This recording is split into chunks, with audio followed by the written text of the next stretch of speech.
Welcome to the My Creative Life weekly challenge video. It's Monday, so that means a brand new challenge.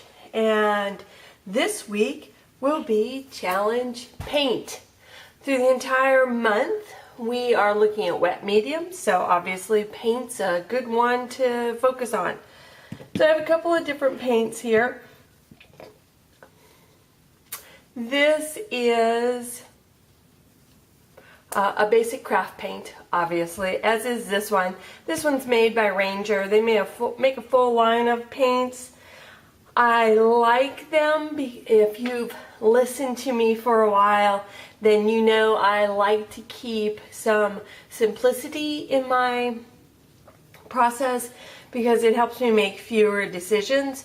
So I like it when things match. So I like that I can get the paint and the matching ink pad. If it's Tim Holtz, I can get matching pretty much anything.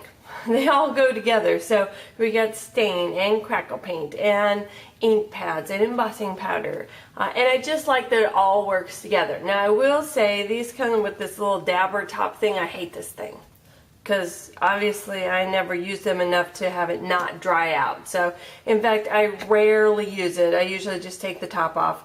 And sometimes I will say I don't know that their quality control is as good as I would like it. Sometimes the paint is a little thicker, sometimes it's thinner, but I do really like the colors, so I'll probably end up staying with them. And then the last thing I have on my table is what would be classified as an artist paint. Generally far thicker than your craft paint. So there's a lot of good uses for this. I don't have a ton of artist grade acrylic paints, but I have a few, and actually they don't come in a ton of colors. Generally speaking, you mix to create the color that you want, which I find to be quite fun.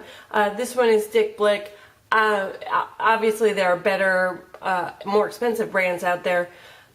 Golden is probably the top of the line, but for what I do, you know, medium grade is just as good as golden. So like I said, we're gonna focus on paint this week. So give me a minute and I'll be back with my 4 products that I'm going to be using this week.